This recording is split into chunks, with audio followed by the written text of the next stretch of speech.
안녕하세요. 조금 전에 소개받은 한국교원대학교 김용이라고 합니다.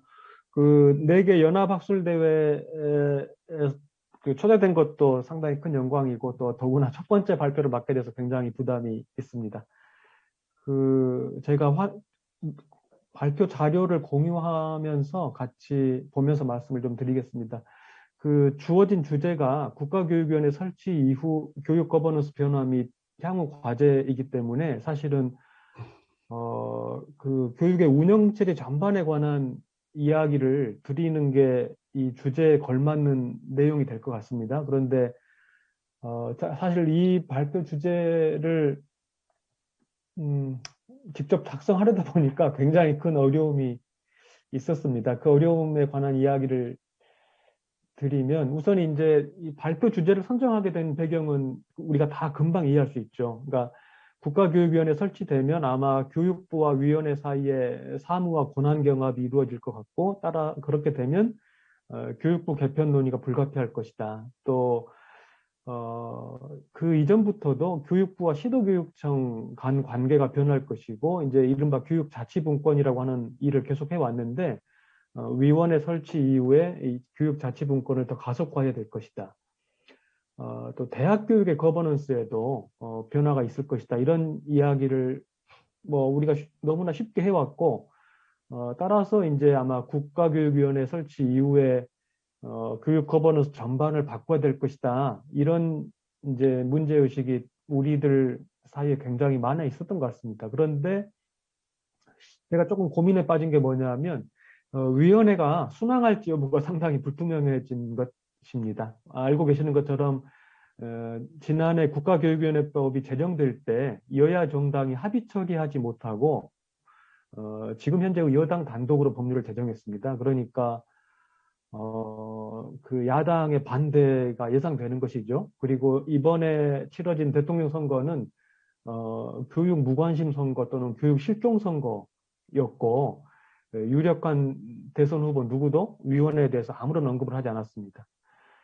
그리고 이제 국민의힘이 이제 집권당이 되게 되는데 국민의힘은 위원회법 제정 과정에서 위원회를 자문기구로 설립하는 게 좋겠다는 입장을 쭉 개진해 왔기 때문에 어, 일단은 위원회 설치부터 조금 어려워질 것 같고 위원회가 설치되긴 하겠지만 아마 그 법률상 보장된 기능을 잘 수행할 수 있을 것인가가 조금 불투명한 상황입니다. 뭐 이런 상황에서 지금 이제 언론을 보면 뭐 이 윤석열 정부에서 교육 정책이 어떻게 된다더라라고 하는 이야기가 간헐적으로 나오긴 하지만 사실은 선거 과정에서도 교육 정책에 대한 전반적 이야기가 없었고 그리고 지금 현재로서는 여러 가지가 불투명한 상황이라서 제가 무엇인가를 예측해서 말씀드리기도 어렵거니와 또 제 나름의 개인적인 소망을 피력한다고 하는 것도 별로 의미가 없겠다는 생각을 했습니다. 왜냐하면 허공에 대고 그냥 외치는 것하고 비슷할 것 같아서요.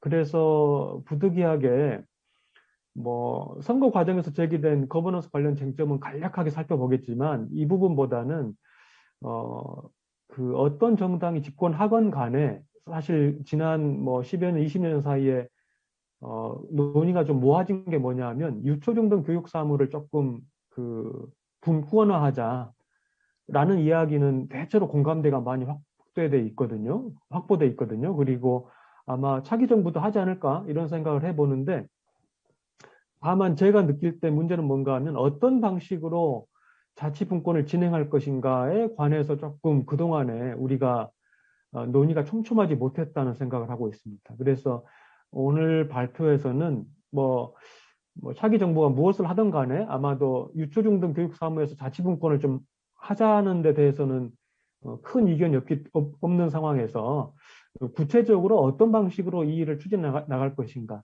라고 하는 문제에 초점을 두어서 오늘 발표 주제를 조금 소화해 보려고 합니다. 예전에 무슨 영화 중에 한 놈만 패라라고 하는 그런 대사가 있어요. 주유소 습격 사건이라는 영화 중에 그런 대사가 나오잖아요. 그래서 오늘 제가 한 놈만 패겠습니다. 이 자치분권을 어떻게 끌고 갈 것인가에 관해서 말씀드리겠습니다.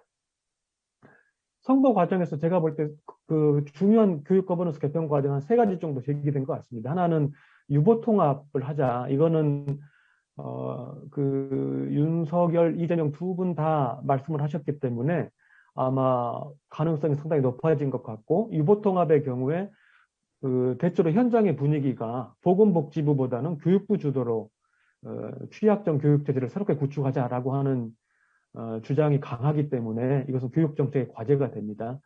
두 번째로는 지방교육자치 관련해서 교육감 주민직선제를 개선하자로 하는 것을 윤석열 당선자가 공약을 했기 때문에 이 교육감 선거에 관한 문제는 하나 그 앞으로 5년 사이에 과제가 될 가능성이 있습니다. 세 번째로는 아마 그 초중등 교육보다는 사실은 고등교육 운영체제 개편 논의가 상당히 활발했습니다. 이것도 선거 과정에서는 중요한 문제로 제기되지 않았지만 뭐 선거 이후에 이주호 전 장관을 중심으로 여러 가지 아이디어들이 지금 제안되고 있는 상황입니다. 그래서 이 세 가지 문제에 대해서 제가 뭐 이 발표에서 그 자세하게 말씀드릴 여유는 없고 그냥 간략하게만 입장을 좀 말씀드리면, 우선은 취약점 교육은 자치사무 성격을 강하게 가지기 때문에 아마 유보 통합이 이루어지고 나면 관련 사무는 자연스럽게 시도교육청이 관장해야 되겠지만, 이제 다음 정부에서 유보 통합을 추진하는 기간에는 아마 교육부 안에서 상당한 그 주도성을 가지고 일을 해야 되겠죠. 그러니까 아마 관련한 정책이 좀 이루어질 것 같습니다. 두 번째, 지방교육 자치 개편 관련해서는 아마 뭐 러닝메이트제나 교육감 임명제 같은 대안이 그동안 쭉 제기돼 왔었는데, 뭐 이런 제안이 아마 더 제기될 것 같고, 네, 다만 제가 볼 때는 교육감 선출제도 개선이라고 하는 조금 협소한 과제에 집중하기보다는 제가 나름대로 이렇게 파악하고 있는 우리나라 교육 자체의 중요한 특징이라고 하는 약체화한 민주주의와 지역 없는 교육 자치라고 하는 이 현재의 교육 자치를 어떻게 개선할 것인가라고 하는 방향으로 고민을 좀 설정하는 게 필요해 보입니다. 고등교육 체제 개편 관련해서는 아마 대학과 연구개발 또 산업과 고용 간의 관계를 조금 밀착하는 방향의 제도 설계 하나하고, 동시에 지역 단위에서 대학과 산업, 지방행정기관과 시민사회 등의 결합력을 높여서 지역 속에서 대학이 역할을 찾도록 하는 방향, 이 두 가지 쪽에서의 노력이 필요하겠다, 이런 생각을 해봅니다. 여기까지 간략히 제가 언급을 남겨두고 이제 조금 본격적으로 지방 사무 이양에 관한 말씀을 드려보겠습니다. 알고 계시는 것처럼 지난해 7월에 국가교육위원회 법률이 제정되었고 이제 올해 7월에 시행을 앞두고 있는데, 그 법률에 따르면 위원회는 사회적 합의에 기반한 교육 비전 수립, 중장기 정책 방향과 교육 제도 개선, 이런 것들을 포괄하는 국가교육 발전 계획을 수립하는 일, 두 번째로는 교육과정에 관한 그 집행 업무까지 담당하는 것, 그 다음에 세 번째가 교육정책에 대한 국민 의견의 수렴과 조정 등의 사무를 수행하는 대통령 소속의 합의제 행정기관이 되어 있습니다. 위원회가 이제 10년 단위 중장기 교육발전 계획을 수립하고, 교육부는 그 계획 아래에서 단기적 정책 대응에 주력하는 것으로 역할 분담이 되어 있는데, 현실적으로는 아마 위원회 설립 초기에 위원회와 교육부 간에 정책 기획 경합이 상당히 발생할 가능성이 있습니다. 그리고 교육부와 시도교육청 간에도 정책 기획 및 집행 경합이 발생할 가능성이 상당합니다. 이미 시도교육청 스스로가 정책 기획 활동을 굉장히 강화하고 있는 상황에서 중앙정부와 지방교육정부 간의 정책 기획 경합은 불가피하고, 아마 정책을 집행하는 과정에서도 집행경합이라고 부를 수 있는 현상이 나타날 수도 있습니다. 그러니까 현재는 사실은 교육비 교육청이라고 하는 이중구조로 역할이 정립되어 있는데, 위원회가 출범하게 되면 위원회, 교육부, 교육청이라고 하는 삼중구조 안에서 각각의 역할 갈등이 한층 복잡해지고, 자칫하면 이 거버넌스 구조에 대한 사회적 신뢰가 저하될 가능성도 사실 있습니다. 자, 이제 이 문제를 풀어나가는데 조금 이론적 검토를 해보려고 합니다. 우리 위원회법 취지는 그 위원회는 정책 기획, 교육청은 정책 집행을 관장하는 기본 구조를 안정화하자고 하는 것이거든요. 근데 중간에 지금 교육부가 있어서 교육부가 정책 기획과 집행 업무를 모두 담당하고 있기 때문에 이 교육부를 중심으로 위원회, 그다음에 교육부와 교육청 간의 사무 경합이 불가피하다. 이 얘기는 이제 말씀을 드렸습니다. 따라서 이제 이 문제를 해결하려고 할 때 우선 조금 중요한 문제는 이 교육부의 조직과 사무의 개선의 문제입니다. 그래서 결론은 교육부의 집행 기능을 조금 과감하게 축소해야 되는데 집행 기능을 축소하게 된다면 그 대신에 교육부가 수행해야 될 역할은 뭔가 하면 각종의 조사 분석과 정보 산출과 제공 이런 역할을 상당히 강화해야 될 것 같습니다. 그런데 교육부가 이렇게 역할을 전환하게 되면 사실은 권한 이양의 효과가 굉장히 자연스럽게 발생하게 됩니다. 이제 교육부와 교육청 관계 중심으로 제가 말씀을 드려보려고 하는데요. 우리 교육법이라고 하는 것은 사실은 일본의 교육법제를 계수한 것이 상당 부분 있고, 일본의 교육법제는 독일의 교육법제를 또 계수한 부분이 상당히 많이 있습니다. 그런데 옛날 독일을 보게 되면 독일은 교육 사무를 국가 사무로 규정을 했고 과거에 다만 사무 집행 과정에서 이제 지방자치단체에 책임을 부여했습니다. 그래서 교육 내외 사항 구분론이라고 하는 것이 독일에서 등장했을 당시에는 내적 사항은 전적으로 국가 책임으로 수행하고 다만 교육 활동을 전개할 수 있는 시설을 마련하는 것과 같은 외적 사항에 대해서는 지방자치단체의 이행 책임을 부과한 역사적 경위가 있습니다. 우리나라는 국가의 학교 독점에서 시작해서 지방자치를 발전시켜오는 과정에서 국가로부터 지방자치단체로 사무 권한을 점진적으로 이양하는 방식으로 우리는 단체 자치를 진전시켜 오고 있다고 볼 수 있습니다. 그러니까 교육에 대해서 그 국가와 지방자치단체가 권한을 가지는데 크게 보면 이 세 가지 모델 중에 하나가 되겠죠. 그러니까 국가가 교육을 완전히 독점하거나 완전한 지방의 자치에 맡기거나 아니면 두 개가 권한을 나누어 가지거나 대개는 뭐 이런 상황 중에 하나일 거라고 봅니다.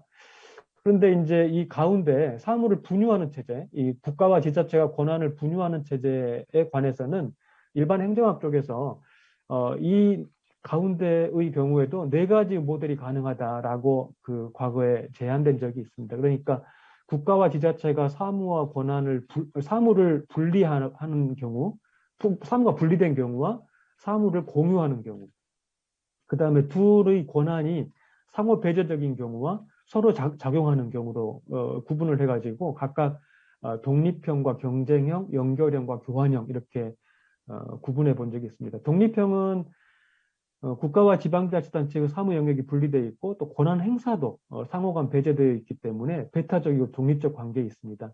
경쟁형은 사무 영역을 공유하거나 그 영역이 중첩되는 가운데 상대방에게 권한을 행사할 수 없는 상황을 의미합니다. 연결형은 사무 영역은 분리되어 있는데 두 주체 간의 법적 권한이 미칠 수 있는 관계가 있는 경우를 의미하고, 마지막으로 교환형은 사무 영역을 일정하게 공유하는 가운데 서로 간에 또 권한도 행사할 수 있는 그런 관계입니다. 그런데 이제 이 네 가지 모형 가운데 무엇이 좋은가에 관해서는 사실은 말할 수 없다. 이것은 정책 선택이나 또는 역사적 선택의 결과일 뿐이고 네 가지 모형 가운데 어떤 것도 효과적으로 작동할 수도 있고 그렇지 않을 수도 있다라고 설명을 해왔습니다. 그래서 우리 조석훈 선생님께서 예전에 이 기본형인 네 가지가 효과적으로 작동하는 경우하고 비효과적으로 작동하는 경우를 이렇게 그 그림으로 잘 설명하신 일이 있습니다.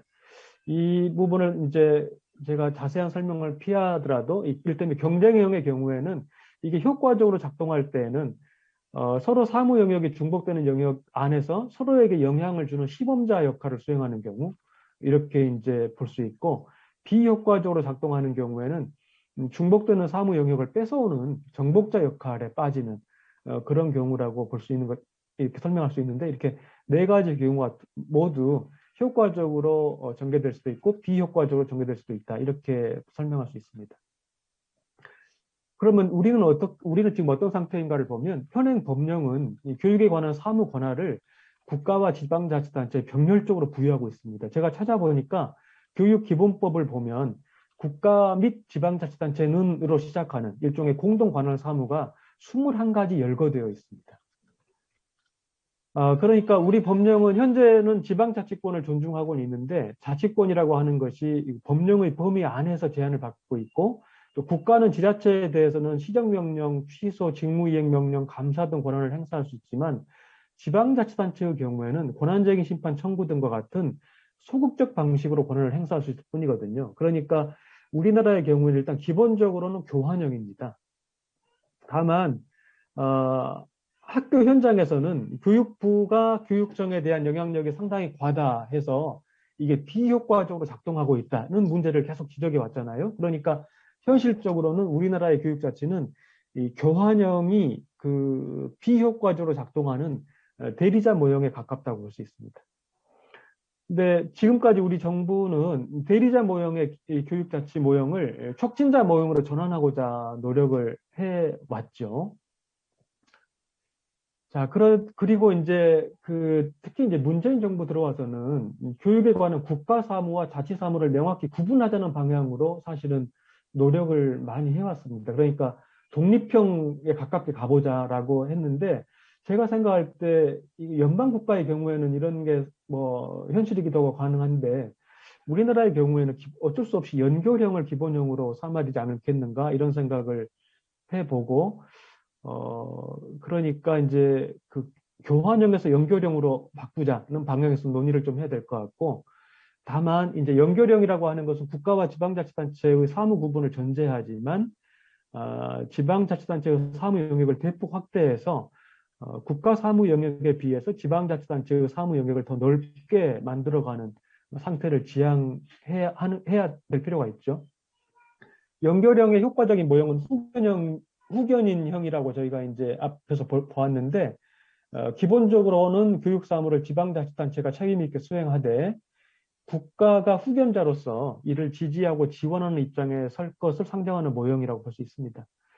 그러니까 저는 이런 방향으로 이제 가는 게 좋겠다고 생각합니다. 근데 이제 연교령을 기본 모형으로 삼는 경우에 이제 국가와 지자체의 사무 구분을 반드시 할 필요가 있습니다. 이것이 이제 전제 조건이 되는 것인데, 다시 말하면 어떤 사무를 국가 사무로 보고 어떤 사무를 자치 사무로 규정할 것인가 라고 하는 문제가 이제 저희한테 제기되는데, 사실 이 문제는 상대적인 것이라고 볼 수 있습니다. 그러니까 어떤 국가가 처한 상황이나 그 국가가 추구하는 가치에 따라서 이 사무의 배분이 달라질 수 있기 때문이거든요. 그리고 사무의 배분을 반드시 선악의 문제로 볼 필요도 없고 오히려 가치 판단의 문제랑 가깝거나 또는 이해관계의 문제나 정치적 문제에 가깝다고도 볼 수 있습니다. 우리나라는 포괄적 예시주의에 따라서 사무를 배분하고 있는데, 이것은 이제 지방정부가 처리하는 사무 영역을 포괄적으로 규정하되 그 일부를 예시하는 방식입니다. 그런데 이 포괄적 예시주의적 방식이라고 하는 것은 어떤 사무가 국가 사무이고 어떤 사무가 자치 사무인지에 대한 명확한 구별이 없어서 사실은 조금 혼란이 야기되고 있죠, 현재라도. 우리나라의 경우에는 그 교육 부문의 경우에 개별 법령이 상당히 많은 개별 법령이 국가와 지방자치단체의 공동 책임을 명시하고 있지만 실질적으로는 국가가 권한을 가지고 있어서 자치권의 범위가 상당히 협소한 것이 사실입니다. 그래서 이제 이 사무 구분 관련해서는 몇 가지 조금 검토를 할 필요가 있는데, 우선은 개별 법령을 검토해서 국가 및 지방자치단체는이라고 표현된 그 공동 주어 형식의 조문을 대대적으로 정비하는 것이 필요하다. 저는 이런 생각을 해봅니다.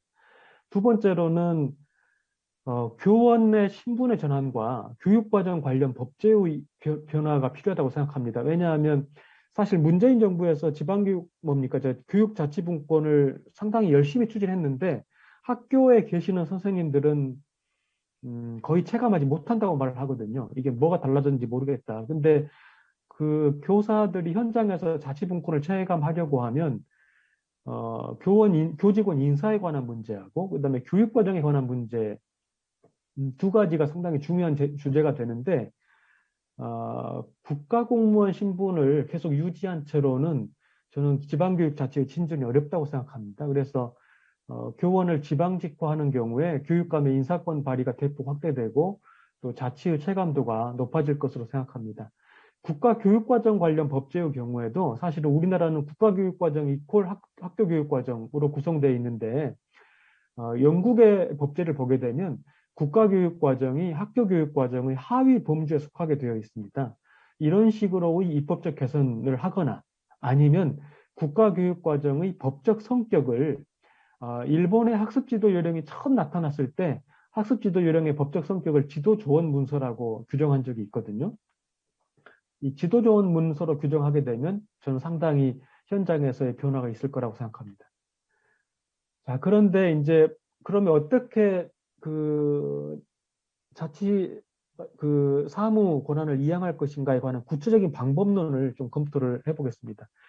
우선 아마 교육부가 권한을 교육청으로 대폭 이양한다고 할 경우에도 교육청이 공동 결정해야 될 사항들이 많이 존재합니다. 예를 들면 대학 입학 전형에서 활용하는 학생의 학교 기록, 학생부 있잖아요. 학생부 관리 같은 것은 공동 결정해야 될 사안이거든요. 그런데 이 교육부가 공동사무의 결정을 계속 해버리게 되면 자치분권의 의미가 퇴색하기 때문에 교육부 아닌 별도의 기구에서 이런 일을 하도록 하자는 주장이 사실은 그동안에 상당히 존재했었습니다. 여러 그 시도교육청을 중심으로. 그래서 이 가능성을 먼저 검토해 보겠습니다. 자, 먼저 교육부가 아닌 별도 기구를 중앙행정기관으로 설치할 수 있을 것인가? 를 검토해 보죠. 정부 조직법에 따르면 중앙행정기관은 부처청 세 가지 종류가 있습니다. 그런데 이제 뭐 부를 만들자고 하는 것은 아니니까 처와 청의 가능성을 검토해 보면 우선 처라고 하는 것은 국민을 직접 상대하는 업무보다는 행정각부에 공통적으로 필요한 자원인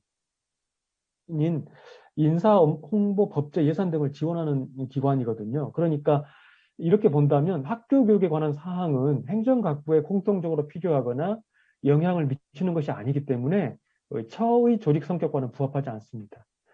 청이라고 하는 것은 행정각부의 소관 사항 중에서 내부의 보조기관이나 하부 조직으로 운영하기에는 규모가 크고 업무의 성질상 독립적으로 집행하는 것이 더 효율적으로 판단하는 기구이거든요. 뭐 산림청, 국세청 이런 것처럼. 그래서 예를 들면 가칭 학교교육청을 신설하자 이런 제안이 사실 있었어요. 여러 시도교육청에서. 근데 학교교육청 신설 방안을 검토를 해보면 교육부 장관 사무 가운데 학교교육 사무를 딱 분리해서 가칭 학교교육청을 시행할 수는 있습니다. 이것은 이렇게 되면 이제 상당수 사무가 국민을 직접 대상으로 하는 사무일 수는 있는데 이것이 업무의 성질상 교육부로부터 독립적으로 집행하는 것이 과연 바람직한가 이런 문제가 제기됩니다. 그리고 원래 지금 시도교육청이라고 하는 것이 국민에게 직접 작용하는 사무를 수행하는 기관으로 존재하는데 이 학교교육청도 존재하고 시도교육청도 존재하게 되면 이게 조금 합리적이지 않는 그런 문제가 있어서 제 개인적으로는 처와 청의 설치는 합리적이지 않다고 생각합니다. 만약에 자 그렇다고 한다면 이 두 가지 이런 기관을 설치하지 않는 경우에 어떻게 이 문제를 풀어갈 것인가에 관한 문제가 제기됩니다.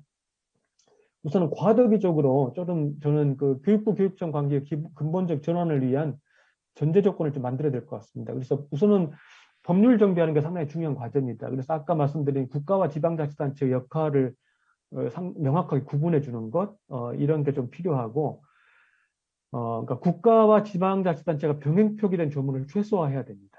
그리고 개별 법령 가운데 지금 현재는 법률 대통령령, 부령, 자치법규 순으로 이렇게 규정의 형식이 취해져 있는 조문 중에 상당 부분을 법률에서 바로 자치법규로 전환하는 방식으로 자치권을 확대해 가야 됩니다. 이런 점에서 보게 되면 사실은 제주특별법을 저희가 공부하는 게 매우 중요합니다.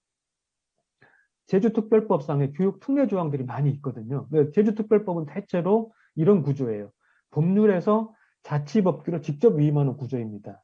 그리고 제주특별법상에 제주형 자율학교 규정이 있거든요. 이 규정을 전국에서 활용하는 방안을 검토하는 게 상당히 필요합니다. 두 번째로는 교육부 역할 전환이 필요합니다. 그러니까 교육부가 조사 분석이나 정보 제공 등을 중심으로 역할을 바꾸는 게 매우 중요한 문제가 됩니다.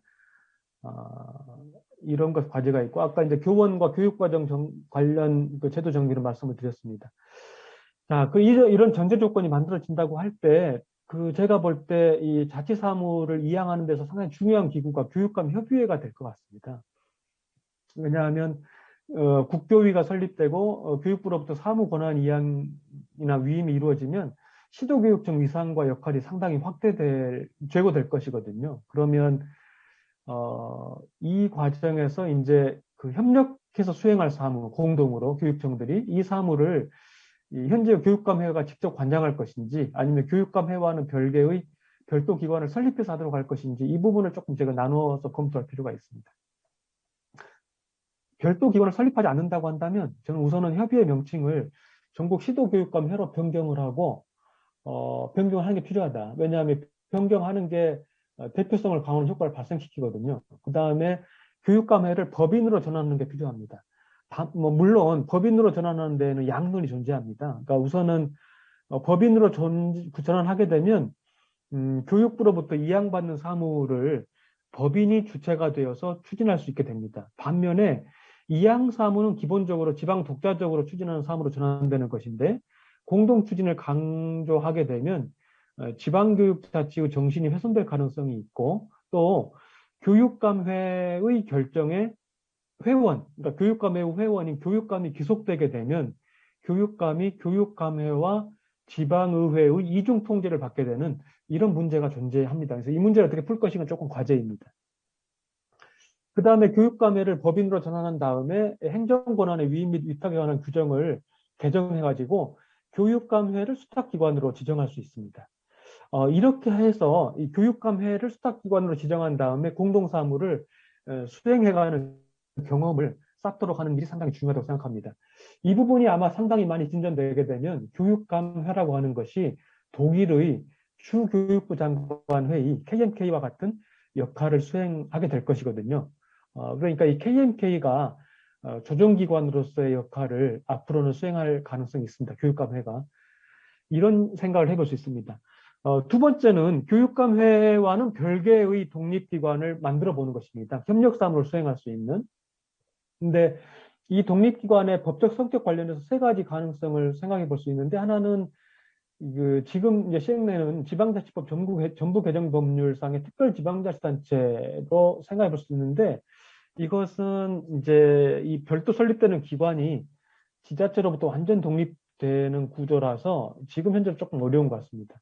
두 번째로는 현행 지방자치법 159조에 보게 되면 지방자치단체 조합이라고 하는 형태가 있거든요. 근데 이 조합의 경우에는 상호협력사무의 성격에 따라서 만들어 볼 수 있을 것 같습니다. 마지막으로는 시도교육감협의회 산하에 공동추정기관으로 재단을 설립해 볼 수도 있습니다. 이 경우에 이제 교육감협의회가 재단의 상급기관으로 감독을 수행하게 됩니다. 그러니까 요컨대 정리를 해보면 3단계 전략이 필요할 것 같아요. 하나는 교육감회 중심으로 행정사무의 수탁구조를 형성하자. 이게 첫 번째입니다. 두 번째로는 교육자치 분권을 위한 법률을 정비하자. 이게 두 번째입니다. 세 번째로는 교육감회를 중심으로 자치사무를 운영하자. 이게 세 번째입니다. 그래서 대체로 단기적으로는 그 왼쪽 그림과 같은 모형으로 교육감회가 부분적으로 행정사무를 수탁받아서 일을 해가다가 조금 장기적으로 하게 되면 이런 위와 같은 구조로 일을 진행하는 게 어떻겠는가 이런 생각을 해보았습니다. 이와 같은 방식으로 추중등 교육사무의 지방 이양은 차기 정부에서도 가능할 것이 아니겠는가 이런 제안을 드립니다. 이상입니다.